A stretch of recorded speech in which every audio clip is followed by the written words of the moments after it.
The monotony and solitude of a quiet life stimulates a creative mind, said Albert Einstein when he won a Nobel Prize. But what about if this doesn't apply to everybody? We know that each person is unique in its own way, so everybody needs to be treated differently. There's people who appreciate the silence, others who need noise to find inspiration, and others who like the second option, but when it gets the time to choose a different one, they start to freak out. Hi, my name is Candela, and I'm here to help those who identify with this, or what is the same with introverts. My purpose here is to teach introvert shy people how to improve their social skills. This presentation isn't only for those who struggle going out of the comfort zone, but also for those who know someone in this situation and are willing to help them or at least understand them. Now, first of all, what is an introvert? Because we tend to associate it with the word shy and the image of someone sitting at the back of the class who doesn't talk, doesn't have friends, hates to socialize. And the thing is that that definition doesn't apply to everybody, so I would like to change it. An introvert is someone who doesn't go out of their comfort zone. That means they can have friends, but they may be the ones they had since their childhood. Or they may like to socialize, but only if the other person starts talking by sharing any kind of interests and hobbies, for example. As I said before, they're afraid of going out of their comfort zone in case something goes wrong. But I'm here to change this habit. So you can forget about those fears and try all those habits and challenges you've lost because of them. In this picture, we can see a little man struggling with his fears, but at the end of the presentation, we're gonna end up playing, just throwing them away and forgetting about them. Now, why I'm doing this? The thing is, last year started new my school. I left all my childhood friends who I knew since I was 3. I felt intimidated because everyone had their friend group made and I couldn't find my place. And I couldn't find people with my same kind of interests. And the first time I was all alone because I was afraid of showing how I was in case people didn't like me. But in the second term, I got fed up of this because I didn't want to be alone. And I wanted to use this opportunity to show others there's a way of getting out of that situation. And I wanted to share my tips I've developed in this presentation. Now, tip 1, mentally prepare yourself. It is okay if it doesn't turn out as you were thinking at first. What you need to bear in mind all throughout the progress is the things you would lose if you didn't try. I mean, there's always a possibility something can go wrong, but what is certain is that if you don't try, nothing's gonna happen. I mean, you will lose the satisfaction of winning, because sometimes if you don't achieve your goals, you're still achieving something, for example, experience, good moments, even a friendship. Because this isn't failure.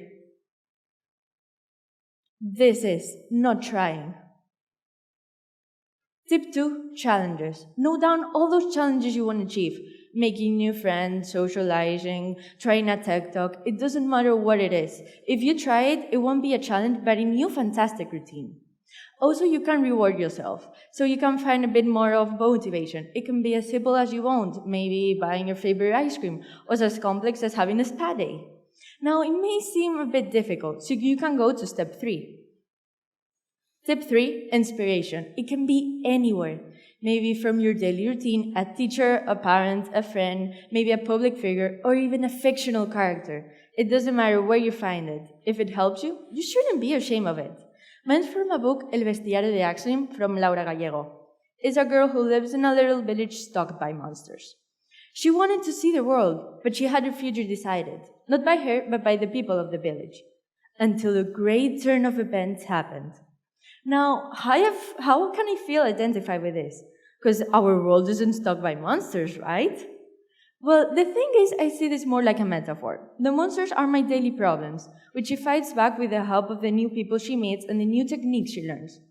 Also, what I like about this book is that it doesn't only shares the right decisions she makes, but also you can see the mistakes she makes and how she doesn't make herself feel bad. She just accepts it and looks for a solution. And that's the ultimate formula we want to achieve. Face it, resolve them, and continue. Tip 4, communication. It's one of my biggest challenges for an introvert like me, but it's really worth it. I'm sure there's someone out there willing to listen to you, but sometimes we don't feel comfortable, and that's all right. You can always talk to a psychologist. Please forget about all those stigmas. Psychology isn't related at all to crazy people. It's a trained professional who studied all those kind of problems you can have and give you a more accurate answer to your needs.